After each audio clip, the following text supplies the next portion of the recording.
إنهم سريون وللغاية، ولديهم المعرفة التي يحتفظون بها لأنفسهم، ويعملون باستمرار، يمارسون طقوسا غامضة وقديمة.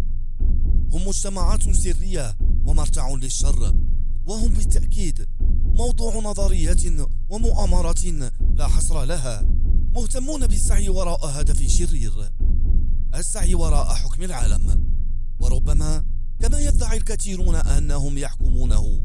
وبالفعل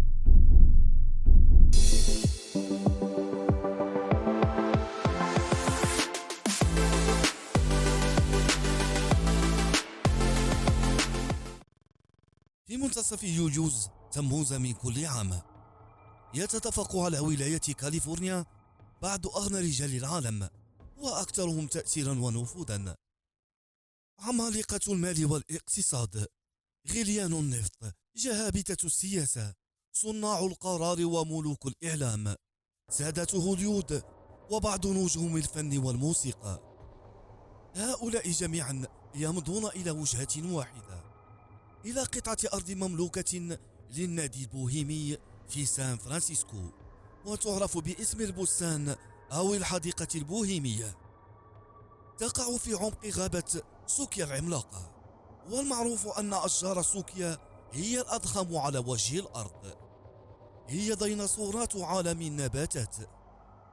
طول بعضها يتجاوز 100 متر، وقد يصل محيطها لأكثر من 9 أمتار. أما أعمارها فتتراوح بين بضعة مئات وعدد آلاف من السنين. النادي البوهيمي ربما قد يكون أقوى منظمة خاصة موجودة على الإطلاق، وأيضا واحدة من أكثر المنظمات إثارة للجدل، ويرجع ذلك لسمعتها بالقيام ببعض الطقوس الغريبة ونظرتها المختلفة للعالم. تأسس النادي البوهيمي في سان فرانسيسكو سنة 1872، وذلك من قبل مجموعة من الصحفيين المهتمين بالفنون. ولكن على مدار تاريخه القريب من 150 سنة تغيرت التركيبة النمطية لأعضاء المنظمة بشكل كبير.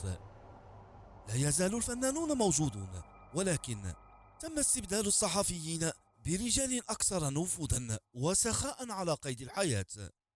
هنا نتحدث عن رؤساء لأكبر الشركات العالمية، مدراء جامعات كبرى، أمناء متاحف مشهورة، كبار العلماء والأطباء، ومجموعة كاملة من السياسيين وصانعي القرارات البارزين، وذلك من جميع أنحاء العالم.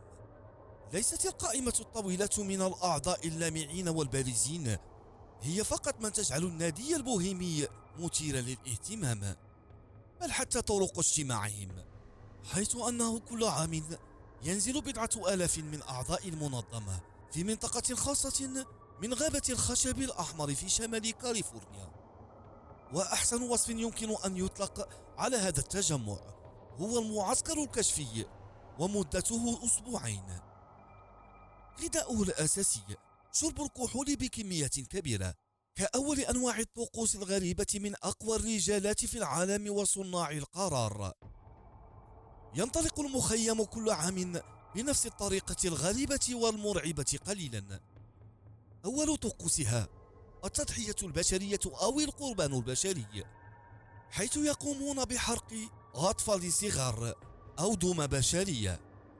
آسف، يبدو أن هناك فرق كبير بين قربان بشري أو دم بشرية، سوف نعود لهذا لاحقا. هذا الطقس معروف عند أعضاء المنظمة باسم احتفال حرق جثث الدمى، وله دلالة كبيرة عند أعضاء النادي، حيث وبإحراق هذه الدمى فهم يتخلصون من الاهتمامات والمسؤوليات ويتم إبعادهم عن هموم العالم الخارجي.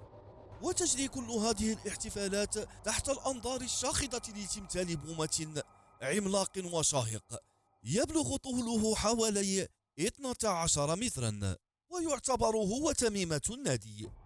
وتلعب هذه البومة العملاقة دورا حيويا أيضا في الاحتفال، حيث أنها تتحدث بصوت قارئ الأخبار الأسطوري ويلتر كروت كرايت المسجل مسبقا.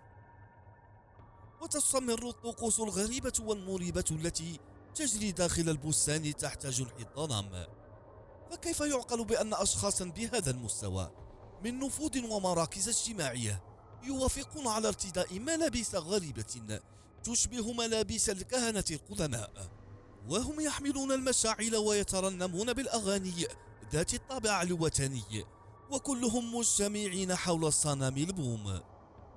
وبالرجوع إلى طقس القربان البشري المحروق الذي سلف ذكره، فقد قال الصحفي أليكس جونز الذي تمكن مرة من التسلل إلى بستان المنظمة عام 2000 أنه شهد الاحتفال مباشرة، وأنه مقتنع أن القربان الذي تم حرقه ليس دمية على الإطلاق، بل كان طفلا بشريا حيا ضحى به هؤلاء الرجال الذين يحكمون العالم كجزء من طقوس الشعوذة والتنجيم التي يقومون بها. الموقع نفسه مذهل فعلا، حيث يقع بين أشجار كاليفورنيا الحمراء الشاهقة. البستان البوهيمي كبير فعلا بما يكفي لإيواء عدة آلاف من الأعضاء، دائرة طعام في الهواء الطلق التي يمكنها أن تستوعب أكثر من 1500 شخص. وفيما يتعلق بترتيبات النوم، هناك العشرات أو نحو ذلك من الخيم الصغيرة المنتشرة في جميع أنحاء البستان، لكل منها سمعتها المميزة وروادها المشهورون: جورج بوش الأب، ويلتر كروت كرايت، ورائد الناصا الفضائي فرانك بورمان. هذه الصورة تم التقاطها سنة 1967 وقت الإفطار عند معسكر يسمى عش البومة، وهو واحد من أرقى المعسكرات. هارفي هانكوك الذي يقف في المنتصف كان مدير حملة إيزنهاور خلال الانتخابات الأمريكية لسنة 1952. الرجلان الجالسان على كلا الجانبين رونالد ريغان، وقطب النفط ريتشارد نيكسون، أيضا الكيميائي أودين باولي الحاصل على جائزة نوبل، وغلينسبرغ فيزيائي أمريكي متخصص في علم الذرة. فكيف يمضي أسياد الكون فترة إقامتهم التي تستمر لأسبوعين في الغابة بعيدا عن حرق الدماء أو الأطفال أيا كان؟ من الواضح أن هناك محادثات يومية على ضفاف البحيرة يعقدها أعضاء النادي المهمين. الترفيه أيضا يأخذ حقه خلال فترة المعسكر، حيث تكون هناك عروض مختلفة عادة ما تكون كوميدية أو موسيقية، لكن ما يدور حول البستان البوهيمي حقا شيء خطير وللغاية. فأهم الصفقات التجارية والقرارات السياسية التي تغير العالم يتم صنعها داخل المخيم وكل سنة.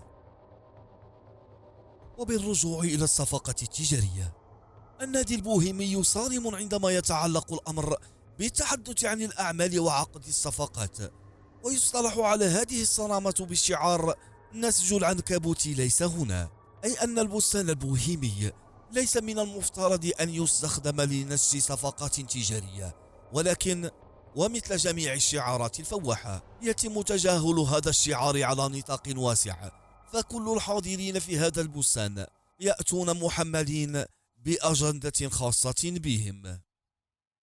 وبالنظر إلى قائمة الضيوف، فلن تتفاجأ عندما تعلم أن المعسكر البوهيمي يأخذ الأمن محمل الجد. تتم مراقبة المخيم من قبل ما يمكن وصفه على أفضل وجه بأنه جيش خاص صغير مجهز بمعدات تقنية عالية، بما في ذلك نظارات الرؤية الليلية المجهزة بكاميرات حرارية، أجهزة إنذار تستشعر كل اهتزازات أو تحركات.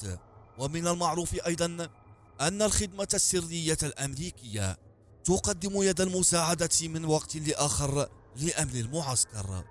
والجدير بالذكر أيضا أن النادي البوهيمي يتعرض للنقد لسياسته المتحيزة ضد المرأة، فمنذ تأسيسه لم ولن تكون أي امرأة عضوا في النادي. وقد كان أول اتهام رسمي للنادي بالتمييز العنصري سنة 1978. تمت مقاضاة النادي في محكمة في كاليفورنيا، لكن الحكم كان لصالح النادي البوهيمي، من الواضح أن القاضي الذي أصدر الحكم أيضا واحد من أعضاء المنظمة. ينتهي البستان البوهيمي كل عام حيث بدأ، حيث يتم تقديم عروض ومسرحية كبيرة تلهب حماس الحضور. وبما أنه لا يسمح للمرأة أن تكون داخل المعسكر، فإن الشخصيات النسائية يلعب دورها الرجال. على مر السنين كان وسيبقى البستان البوهيمي يجذب خيال الجمهور طالما وجد، فهناك شيء خفي ومثير للاهتمام يجعل كبار الشخصيات المهمين في العالم يجتمعون في ظروف غير عادية للقيام بطقوس وأشياء غريبة.